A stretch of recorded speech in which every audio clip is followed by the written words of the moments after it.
Had those. All right, it's on right now, but we'll figure it out. Oh, goodness, she still comes there. That was like 5 years. Oh, really? Never worn.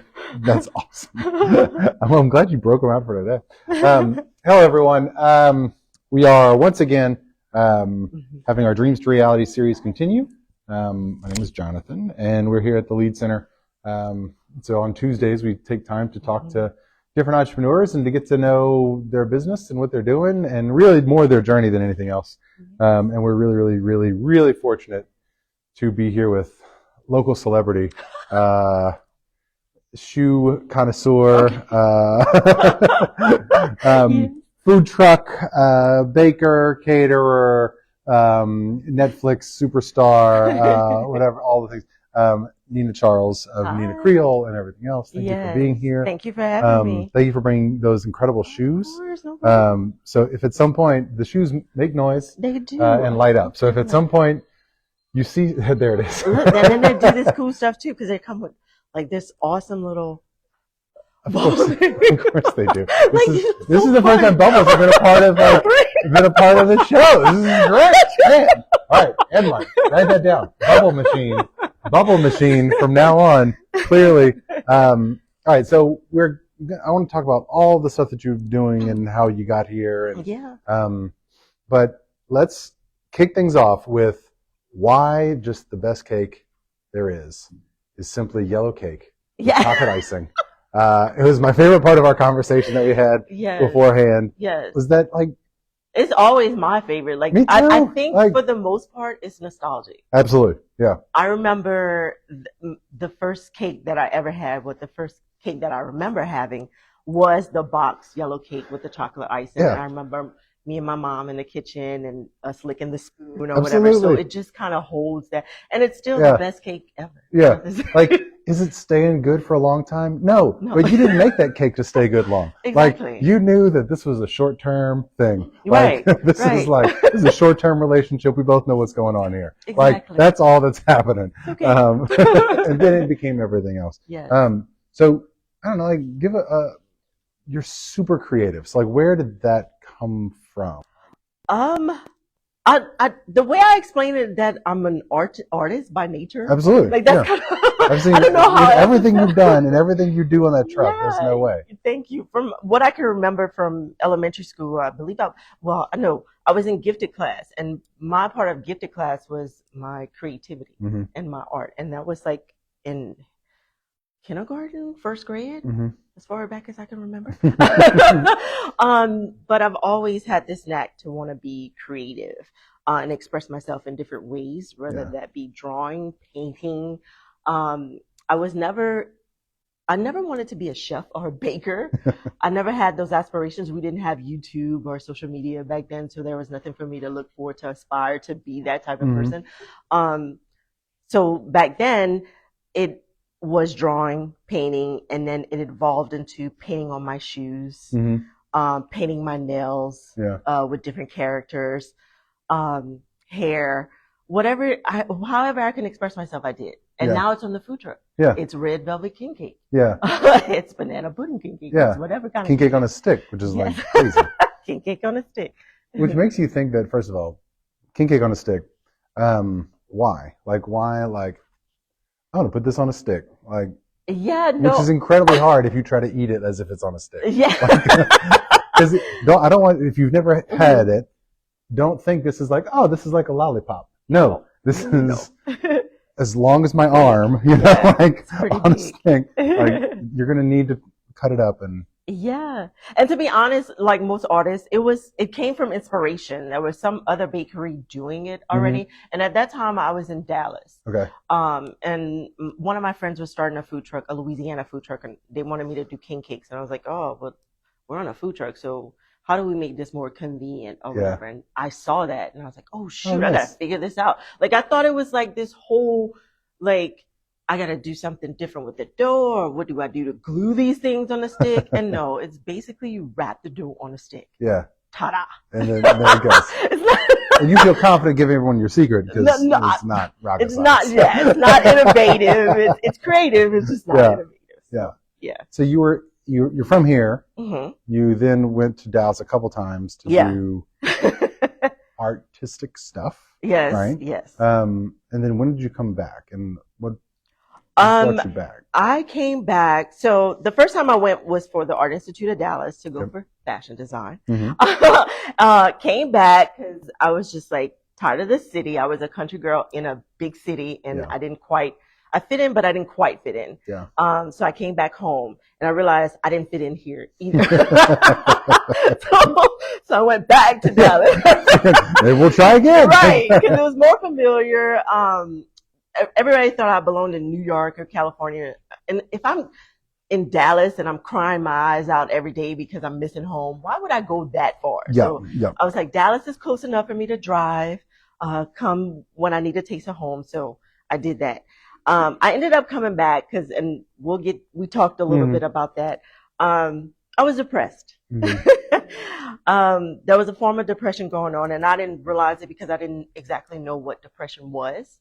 I just knew that a song on the radio would, not even a particular song, but just noise would irritate the crap out of me. I was always in bed. Everybody thought I was taking naps. I was being lazy, but no, I didn't know how to get up.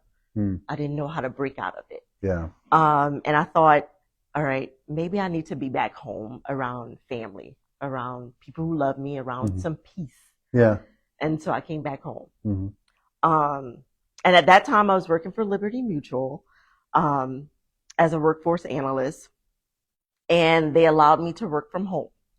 And then COVID happened. And so they were like, since we're working from home anyway, you might as well stay down there.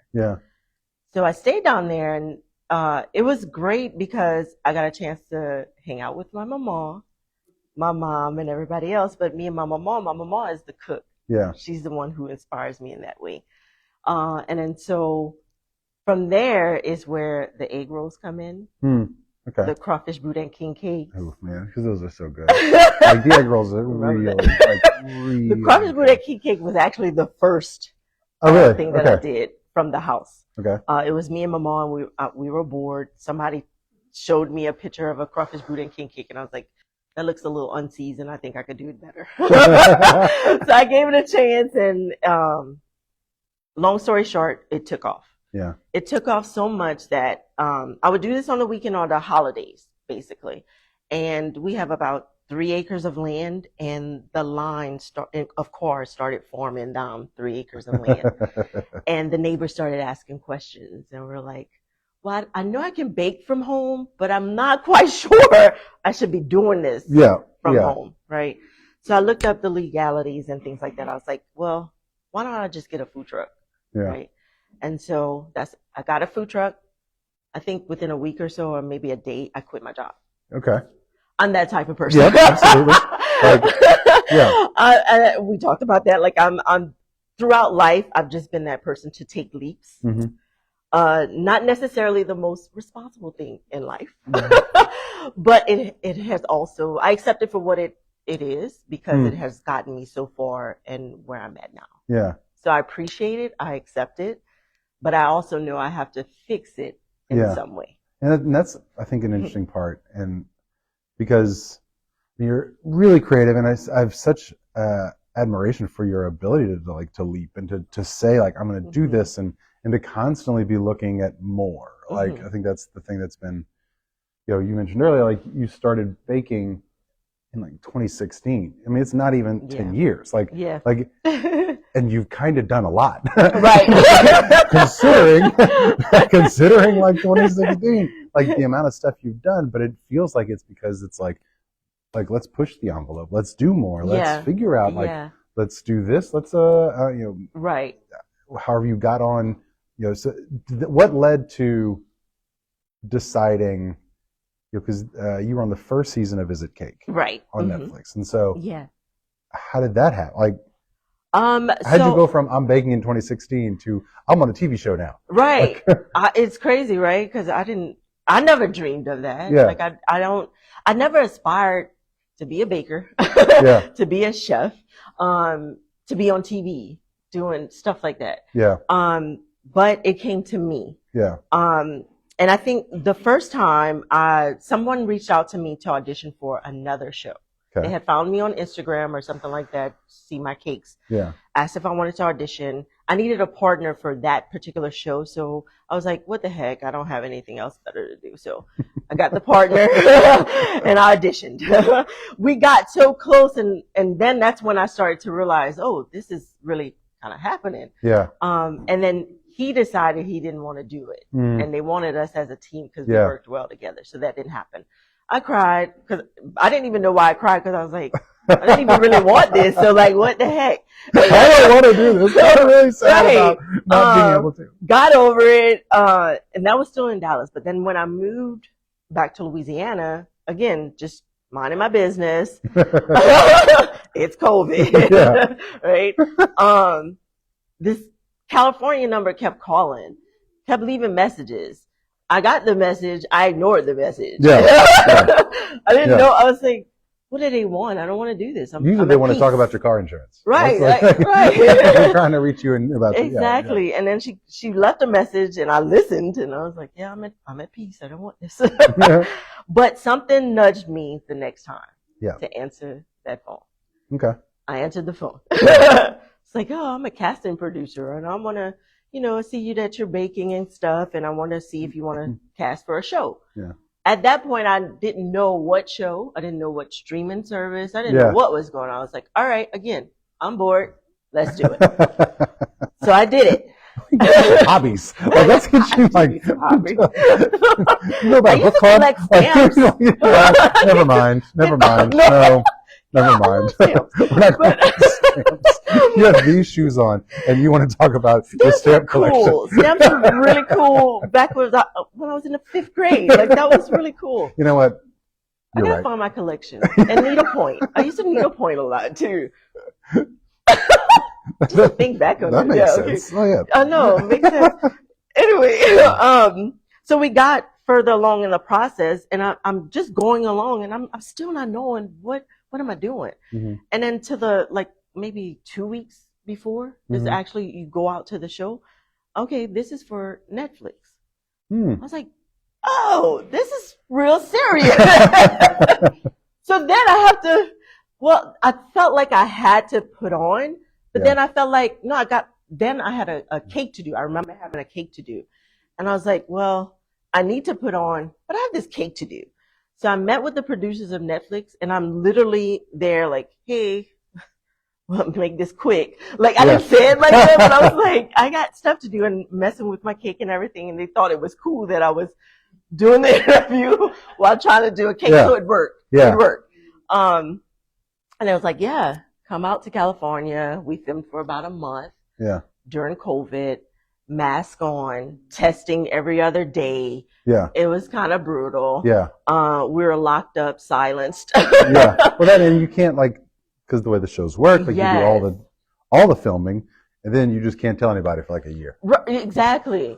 And then it's like, it was a different type of show based on the concept. It was also season 1. Yeah. It was like the first time. Yeah. Now you don't know what's cake. Like, you just walk around, you just assume, I don't know, that might be cake. Exactly. So, and there wasn't a show like it that showed like, oh, this is cake, but it isn't cake, right? Yeah. And then there wasn't a show like it at the time where nobody went home.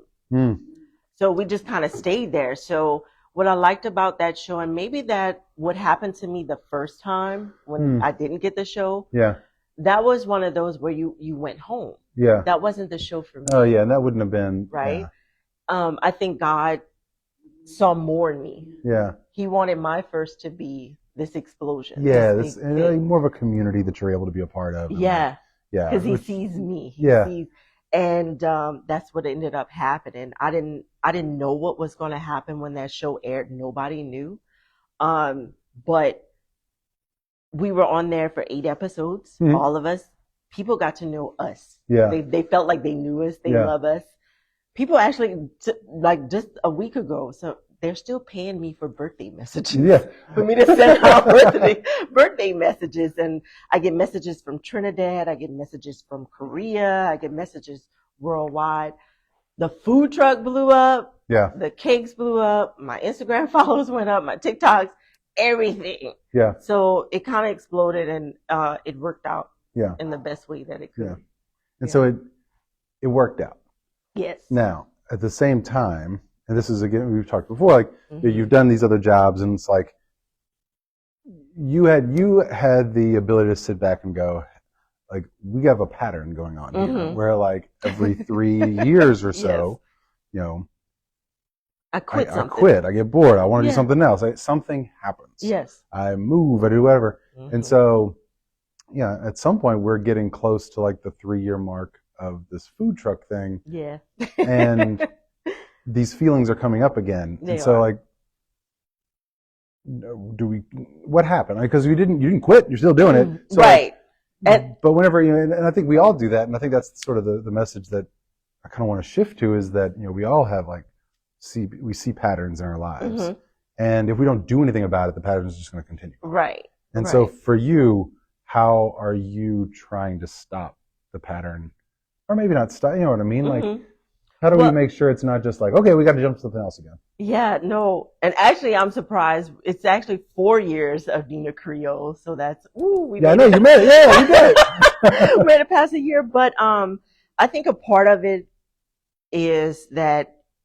Therapy. Yeah. I took myself through therapy. Yeah. One, when I moved back from Dallas, I told you I was depressed or whatever, and I wanted things to change. So I seek therapy. Yeah. I didn't go just one time.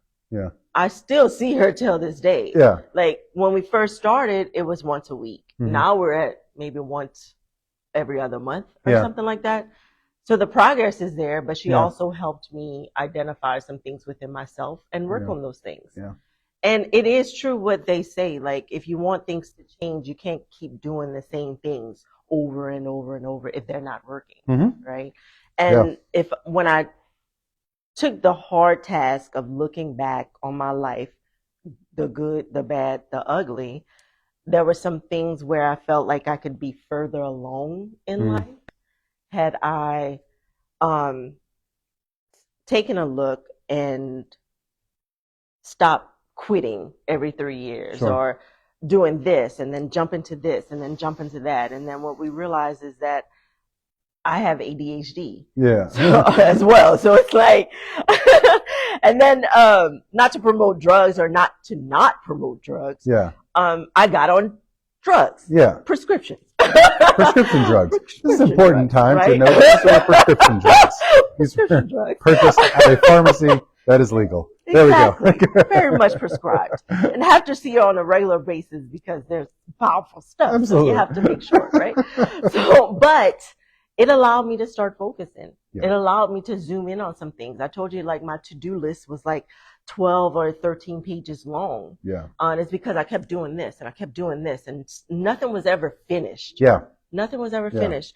And now I have a planner. I have goals. I'm not just, this person is calling me to cast for a show. Let me do it. No, I'm actually going for it.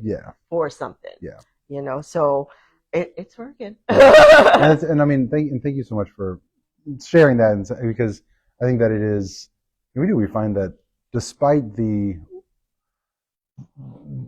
good stuff that is, hey, people are more willing to talk about seeking help, it's still, am I going to say it? Am I going to tell people? Am I going to whatever? And so, like, talking about it is so important. So thank you for, like, talking about that. I feel it's important. I've always been an open person, whether that's sharing business ideas or how I got to where I am.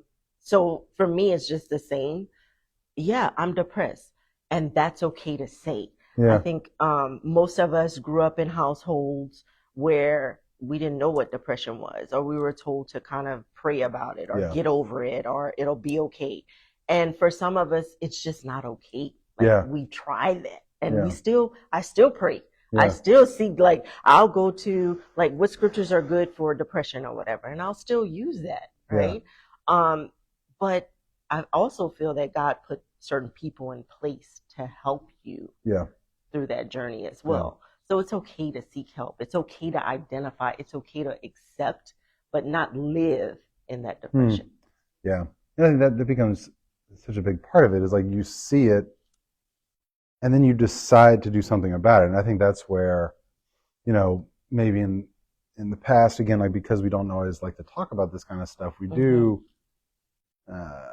Hey, you see it, but don't tell anybody. Right. You see it, and that's why you like see it and pray about it in private. No. You know, like just you and God. Like, No. you know, like if you want things to be different, you have to change. Right. And so if your only strategy for trying to deal with it was deal with it alone in your room, reading some scriptures, like, but that's not working. Right. Then we need to take a new strategy. And it doesn't mean we don't include that also. Yes, but like, hey, like what's the new thing we're trying, or what are we doing that's going to be different? And the more you open, the more that you find the same thing in other people. It's like, it's almost like a community that you can talk about it. It's like, oh, you felt this? I feel this way too. This is, and then you can find out how they may deal with it a little better and use those things as well. Yeah. You know, so it's like a community. You build a community of support, and you're kind of going through it and keeping each other up at the same time. Yeah. Right? And it makes sense. I mean, because like everyone's life isn't wonderful every day. Right. Yeah. So on the one hand, like it's not like it's hard to find a community of people who sometimes have bad days. Like, yeah, it's harder to find people who don't sometimes have bad days. The more I get out and the more I talk, I was like, everybody's life is lifing at this point. Exactly. Because it's life. Like, it's just gonna happen that way. And some days it's wonderful, and some days it's harder, and some days it's in between, and most days it's in between. And if you're willing to accept it, then you can do something about it. Right. Then you can say like, "Ooh, man, like maybe this isn't a great day right now, but I can acknowledge it and then do something about it. So now the day can get better." Yeah. And like, I can take a day that's a 5 and make it a 6. I would love to make it a 10. Yeah. But this day's at a 5 right now. Right, so right. Let's just acknowledge the fact that maybe it's not going to go all the way to a 10. But 6 is a whole lot better than 5. Exactly. Like, and the goal is to stay out of the 2s, you know? So like, maybe we just address and like, and I don't know, I think that I kind of had conversations with other people as well about, because you mentioned sort of not just going to therapy once, because sometimes, and I've done this, like I've done where like, like go and see someone and talk to them for 2 or 3 weeks and be like, all right, fixed myself, never gonna have that problem again. Like, and 2 months later, like, nope. Yeah, or going, like, I remember like going the first time ever, and I was like, what is this? Like, I'm not coming back. Like, what are we supposed to do? But it's also about finding that therapist that works for you. Yeah.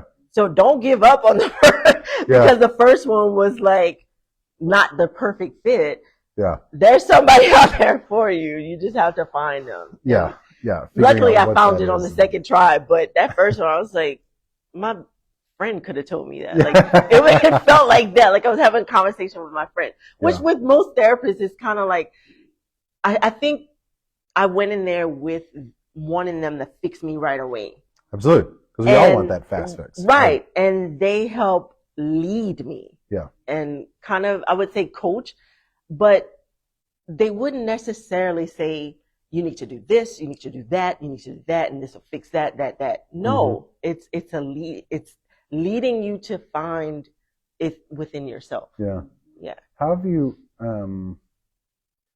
how has you working on yourself impacted also the food truck and just the business in general? I mean, do you find that it sort of, I don't know, do they go along with each other? Do you feel like you're in a, I'm assuming you feel like you're in a better space to go to the food truck. Like, yeah. Me working on myself, and I'm going to be very candid right now. I don't want to cry.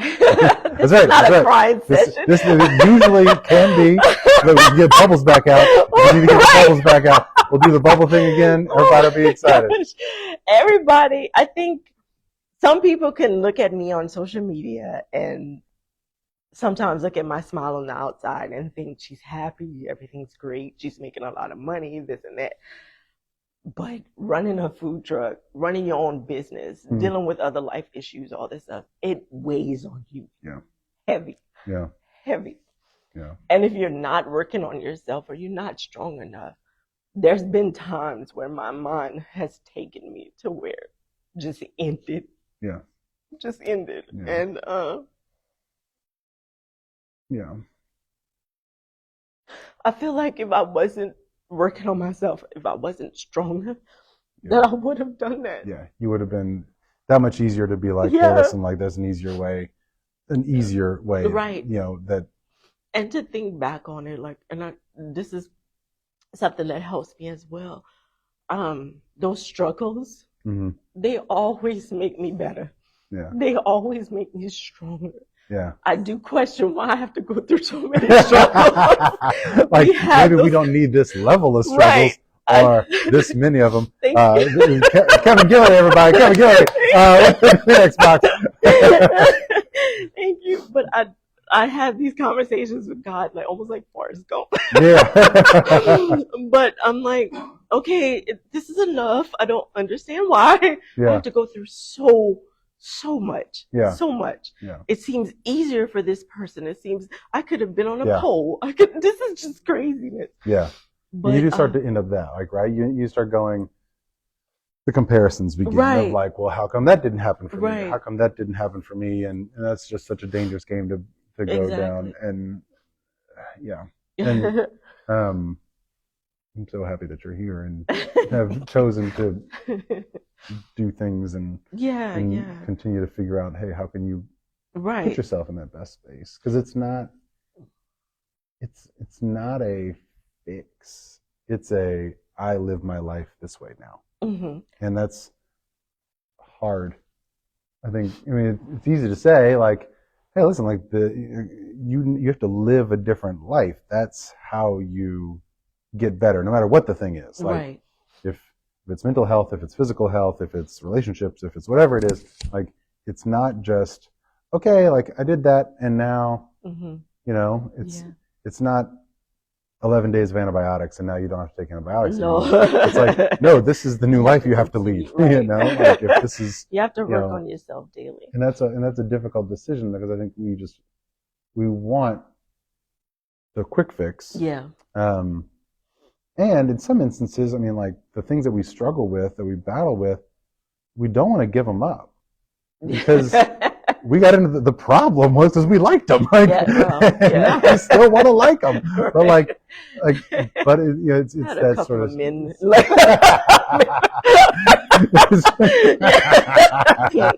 It's just that space of having to figure out, like, okay, so what is, how do we now go about this way, and how do we do this? The other part of that too is that people don't know, like, and a lot of Timmy Shashaw. I'll go ahead and shout out his name. He's a friend of mine. Mm-hmm. And I told you, like, after the show, there were some things that went down on the show or whatever, where, and there's some articles out there where I felt like I should have won.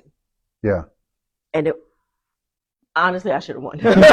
I'm not just saying that because I'm like that's fine. arrogant or nothing like that, but I should have won. But when I got home from the show, nobody knew that I lost because the show hadn't aired yet, but I knew. Yeah. I felt it. And so you had to deal with it. Yeah, I had to deal with it. And I stayed in bed for like a month because it was another thing that said I wasn't good enough. Mm. And we talked about that, where I'm always feeling like I'm never good enough. So that's also why I work so hard. It's a blessing and a curse. Yeah. Because it gets me so far. It gets me to Nina Creole. It gets me to Nina Base Cakes. It gets me to this. But it's like this endless, like you're a rat in a wheel of a hamster, whatever. Yeah. In a wheel. Whatever it is. You're in a wheel. It doesn't matter what you are. Yeah. Circling, because you're never achieving good enough. Yeah. So you're just, I need to be good enough. I'm not good enough. I'm not good enough. Yeah, it's a crazy circle. But back to what I was saying, I had lost. I knew I lost. I was depressed, but Timmy called me and said, Nina, my daughter was just talking about the cake jars at Coachella at the time or whatever. When they coming back, or why are they here or whatever. And it's like, I know people like my stuff, but to hear them say it and hear them want it from me and that they can call me and get that, I got up. Yeah. I instantly got up and I was like, I'm going to make something just for her, right? But that, And when people tell me I'm an inspiration to them, I feel like I have to keep going. I have to be strong. I have to show them that you don't just give up. You keep going. And I tell them too that those struggles are just going to make you stronger. They're going to make you amazing. Just keep going, keep working through them. Find the people that you got to surround yourself with. Find someone to talk to. Find, don't do it alone. I mean, this isn't, oh, you just got to put your head down and work harder. No, sometimes you got to pick your head up. Sometimes you got to leave for a little bit. Sometimes you got to figure out, what do you need to do so that you are a stronger person to deal with it. Because it's not going away, whatever it is. But especially I think a lot of entrepreneurs, end up in that space of, not good enough, not like there's always something. And it's what happens when we put happiness on the other side of success, because we're just going to keep moving the bar. And if happiness is always on the other side of success, you're never happy. I got a job, but I'm not going to be happy until I have a better job, and I get that job, and then I'm not going to be happy until I get more money, then I get more money. But now you keep moving the bar, and there's nothing wrong with continuing to move the bar. There's nothing wrong with, but you can't put happiness on the other side.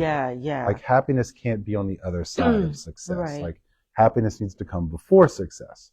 And then, hey, let's keep going, because, you didn't have to win to be an inspiration. You didn't have to, that came despite everything else. You kind of figuring out, your life and having a better idea of what you want and how you want to live your life. You don't have to go and get, I have a food truck, but now I need a restaurant, and then I need 2 restaurants, and I need to have 7 states, and I need to, you can want all that, and you can work towards all that and be driven to get all that, but you're not any better, not as a human. Sometimes things fall right and things do whatever, and so I think but that's, again, it's so easy to say, but it's hard to put into practice, especially for entrepreneurs, because it's, hey, we wear it all on our sleeve. You're going to see all of it, or you're going to, that's where it gets tough. And I'm glad that you're sort of being willing to talk about a lot of other stuff, because the other side of it is that you'll just see what I want you to see. And I'll make it look really pretty. And I'll make the shoes look nice. And I'll make the cake look good. And I'll be smiling. And so that's where it's important to also be like, but it's hard. Why can't I stop thinking about my job at 5 p.m.? Why do I have to still be working on the weekends? Plenty of times. And, the amount of entrepreneurs who say, there are days I just want to be on my W-2 again. It's okay. Oh man, that would be nice. But it is good. What I found, I think, for the most part, I used to be, I wouldn't say a loner, but used to deal with things on my own. Now I'm in these different groups, like the round table group, and the leadership group. I was going to say, you're being in leadership Lafayette the next class. But so far, even the round table group here, when we talk about different issues, then you find that all of us are kind of dealing with sort of the same thing, and then we get to talk through it. Or what book are you reading? Or so being in those type of environments does help. I didn't see, to me, I felt like people would join groups or stuff to network, and I wasn't my thing is organic. Right? I think that's why I didn't make it in Dallas. Why I didn't get the Netflix show or stuff. I don't know. But it seemed like in a big city, everybody was just going to these things, and we got to network, we got to do this, we got to do that. But it felt stiff. It felt unauthentic. Is that a word? But and that's what I loved about Louisiana. People knew me, or they knew my mom, or and they just wanted to talk. And then from talking, we got to know each other. So then joining the groups down here, it felt more like family or home versus, all right, these people don't give a shit about me. They just want to know how much money they can make off of me. Absolutely. That, it's all about how can I position myself to make money off of you or near you or whatever. Like Exactly. it becomes so transactional. Yeah, that, yeah. That like, what are we doing? You know? Yeah. And I agree. I mean, I think that's what's it's dangerous in any part of our society where everything becomes, what can I get out of it? Yeah. What can I get out of this relationship? It's all about getting the better deal. It's all about, you know, if I have a position of strength in this negotiation or relationship, I'm going to get everything I want now. Right. Instead of like thinking about, hey, listen, what if I valued this relationship and we're willing to play a longer game, like, or just decided to just, I don't know, make people happy, and like, God forbid we all do better. Exactly. Like, you know, and I think that's part of the reason why I cried a lot. I used to be a big crier, and everybody used to call me emotional or whatever. But I really used to pour my heart and whatever I had to give into people. Yeah. And sometimes it's well received, sometimes it's not, or sometimes it's a big letdown or something like that.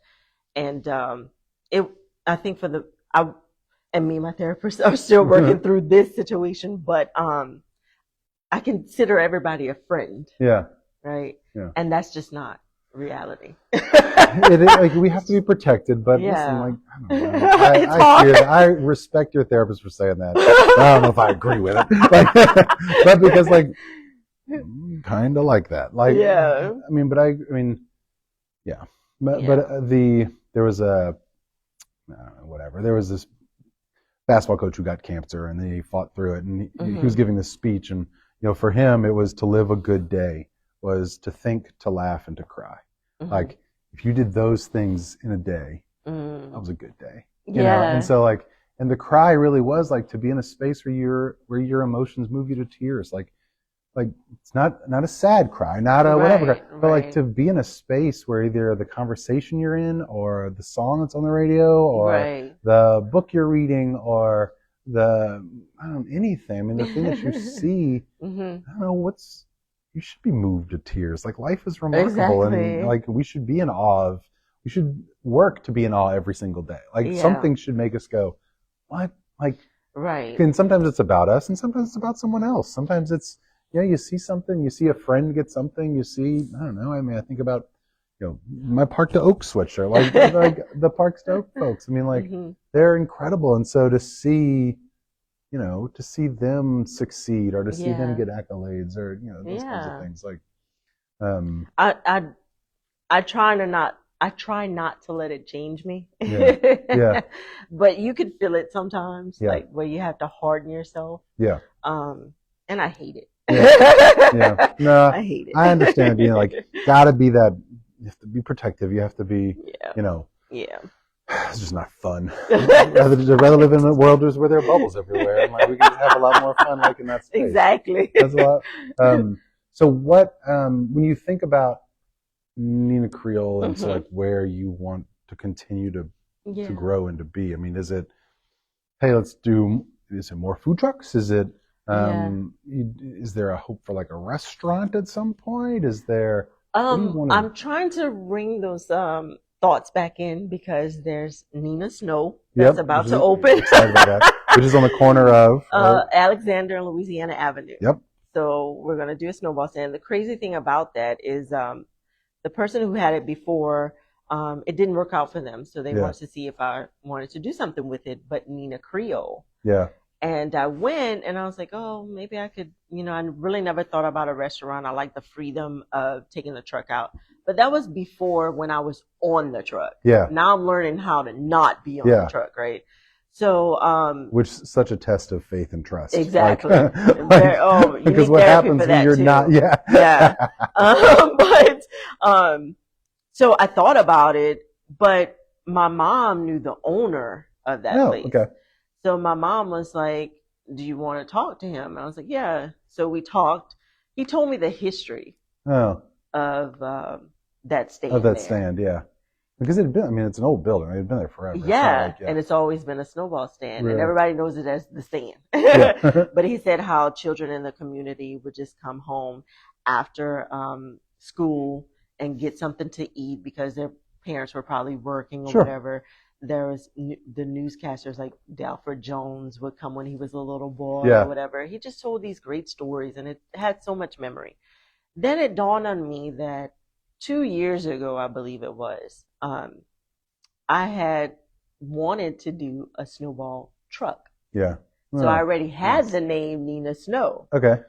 So I felt like I had manifested this situation here. So just sit on it for a little bit. Exactly. Let it hibernate, and it's going to come back. It was later. me, and I actually posted this on Facebook. Nina Snow coming, blah blah blah, and it never came. Yeah. I do that all the time, but so it's finally coming.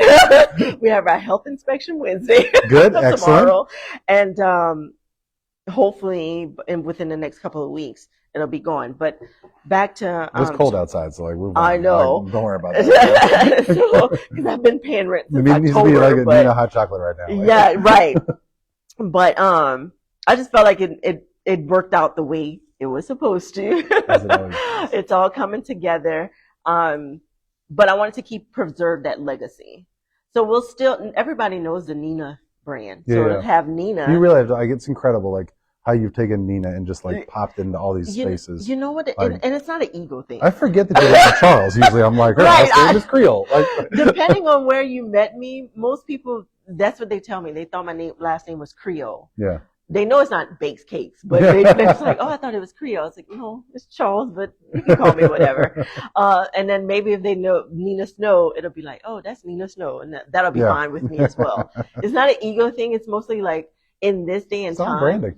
Every branding, it ended up being a branding thing organically, but websites are gone, the creative names are gone, Instagram, you know what I'm saying? So it's easier for me to be like Nina and just put something at the end of it. Absolutely. And I can get the Instagram website, everything and you can grab all the handles right away. Like, exactly. Which is so important, especially as people are starting out and if they want to build something. Right. You know, thinking with that in mind. It's one of the first things you think about, you know, with different companies sometimes is like, all right, so if you're going to use social media, which like if you don't want to, you don't have to, but if you're going to start grabbing things now, it costs nothing to grab, you know. Exactly. Yeah. Whatever it might need to be. Because they're charging like $4,000 or $5,000 for these sites or whatever. Absolutely. Because if someone grabs it, because they're watching too, it's not like, I don't know who they are, but they're out there. Like, I'm like, oh, what's Nina going to do next? Well, I'll grab all those and I'll sell them back to her for.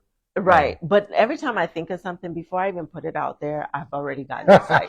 I've already gotten the Instagram. Absolutely. So even Nina Loca, I'll put that out there, but it's coming.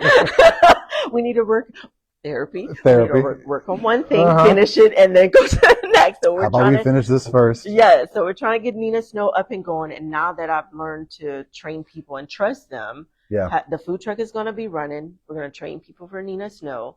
And then the next truck is going to be Nina Loca, which is a Creole and Mexican fusion. That's going to be awesome. Yeah, yeah. So I try to do things. It would seem like, I think in a bigger city to have two Nina Creole trucks or whatever, that would work. Maybe so. If you're in Houston, Dallas, I mean, like you're in Austin, I hate being in different parts of the city. Right, but mostly here, I can be in Lafayette, I can be in Carencro, you know, pretty much, and y'all not miss me as much, right? But the people also seek new things. Absolutely. So I think Nina Loca will just knock it out the park too. So I'm excited about that. We'll have all that going. Good. I love, because like, man, Mexican food, Hispanic food, that whole Central American food. Exactly. Like, I have a problem with that. Like, I just want to eat it all the time. Yeah, absolutely. Let's see. Just thinking about something else, and then now we're. Oh, sorry. That's all right. How's it been going to one spot? Like having Parked Oaks was one of my favorite things that they did, was it gave a space for people. Like and it doesn't hurt that it's gorgeous because the oak trees are obnoxiously beautiful. And it's such a great space. So like having that and that community of other food trucks. Right. Where on the one hand you're like, oh, competition, but at the same time you guys have joined. Right. You want to still make money, but like how you can have one another's back a little bit. It's good.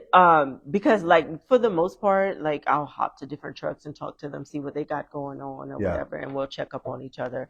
And then to see like customers that I have my regular customers, you know. Yeah, of course. You were there at the beginning. Exactly. I've been there. So they'll come, but then you're also introduced to new customers who may have been there for a burger but haven't remarkably heard of Nina Creole, right?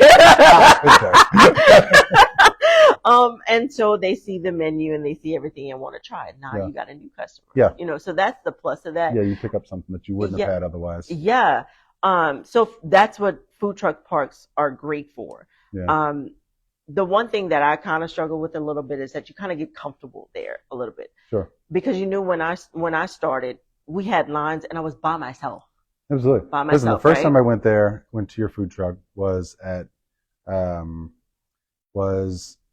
in March of 2021. Yeah. It was something you did with Tina at the Courtier, Macomb Vise. Yeah, at Macomb Vise. And it was egg rolls. Like I remember, like it was yesterday. We got 3 egg rolls. I brought Henry with me. Like it was sitting there in line. Like yeah, absolutely. I mean, it was just like you waited in line for 25 minutes to order to get back in line for 25 minutes. God. And then you took your food and left. It was remarkable, but it was just like, well, that's what we're doing I today. hate to think about those days because I really didn't know what I was doing. I had one fryer.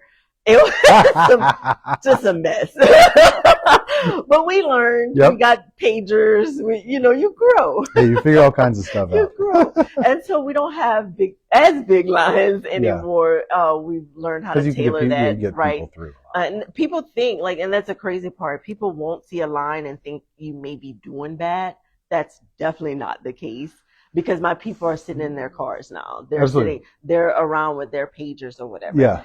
And the reason why I know we're not doing bad as well is because when we talk to the other food trucks, that's about having that community.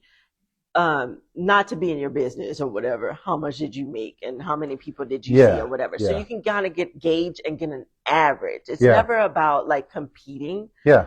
I never saw anything really as competition. Yeah. I see it as us working together. Because I've seen you build a culture of exactly. I see if we come together, how that works better than if we're trying to bang heads or go against each other. So there's a group of food trucks that, and at one point I had some meetings going. Yeah. Where we'd sit and discuss, and this is how your food costs should be calculated, and this is that. We share ideas and we share numbers so that we can gauge. Should we be doing this on a Friday? Should we be doing this on a Saturday? Yeah, that's a great point. Yeah, and the numbers is there a day good. for all of us that is better than others? Like, so park's not open on Monday, right? For a reason, like exactly. And it's crazy because I only really do festivals in the weekends or whatever, and last year was the best year we've ever had, and I'm making more than the average food truck. Yeah. And that's in the whole entirety. That's not just in Lafayette. That's everywhere. Yeah, everywhere. So to accomplish something like that is really great. I think I would say with the food truck parks, you get a little comfortable. Back to what I was saying, I had the crowds. And the food truck park I thought was a great concept. So I went there. But you get comfortable a little bit. Yeah. So you lose that. You don't want to lose some of that fire.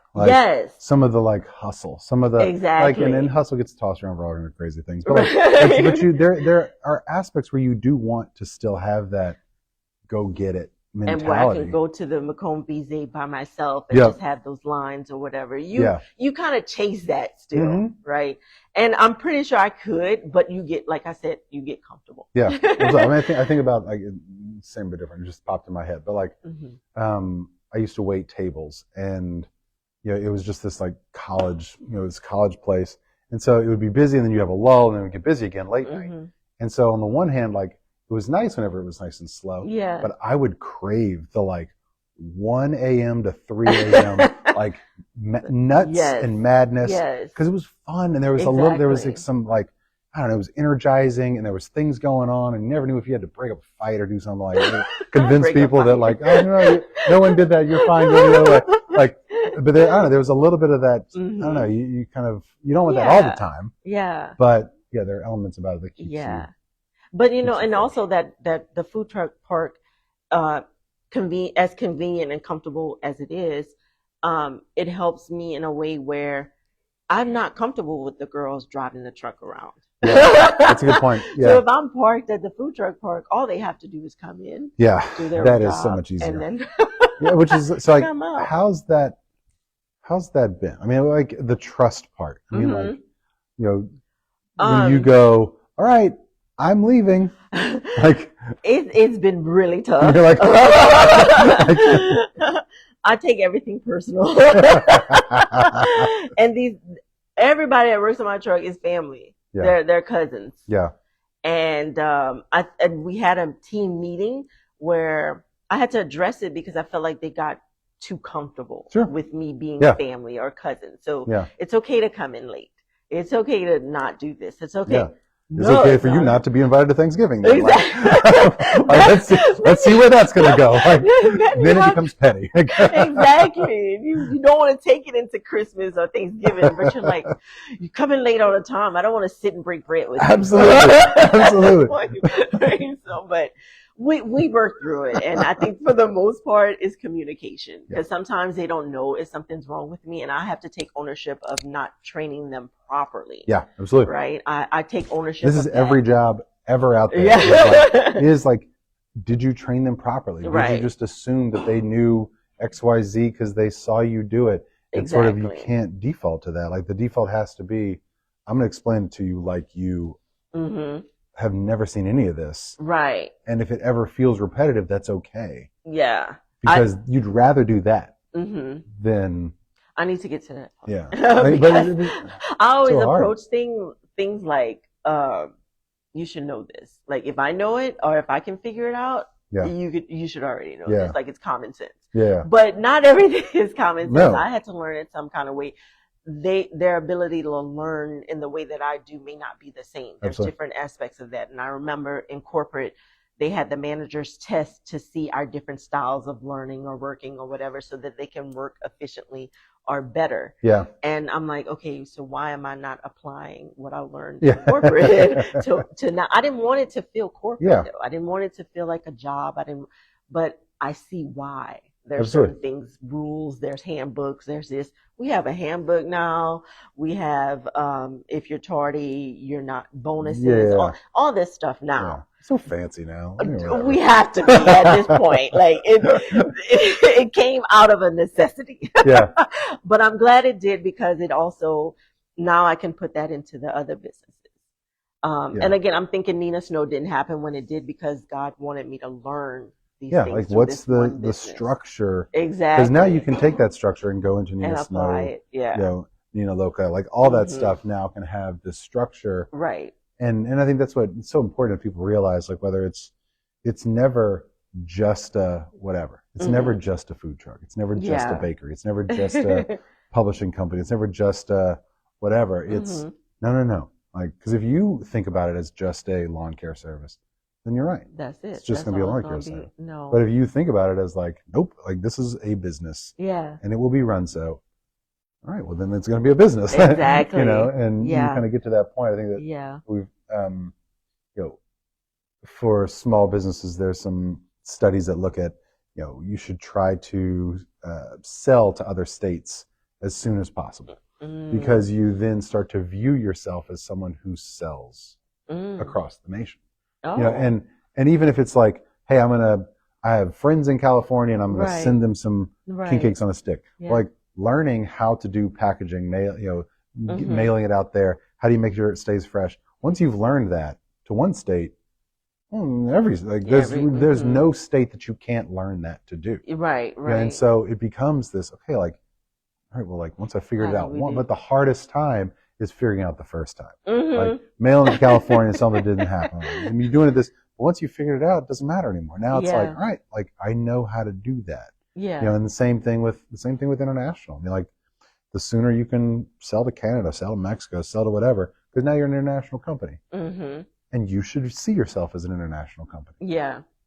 And international companies behave certain ways. They have handbooks. They have a handbook. They have a uniform. Exactly. Or they have a whatever. It's not. Yeah. If you're an international company, you don't think that you're just a whatever. And so getting to that mindset and getting to that mentality of like.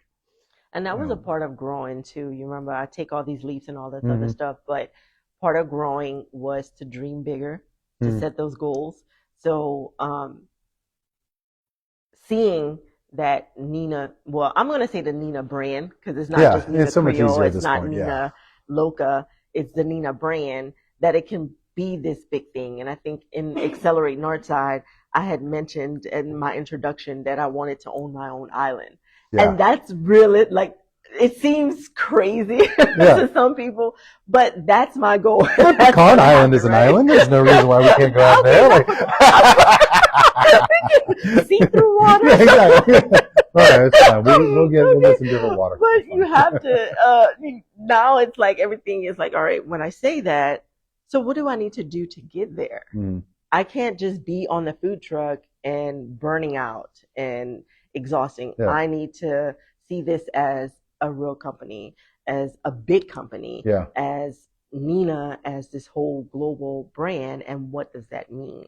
So that means putting in the employee, like you said, the structure, employee handbooks, promotions, things like that, putting people in place.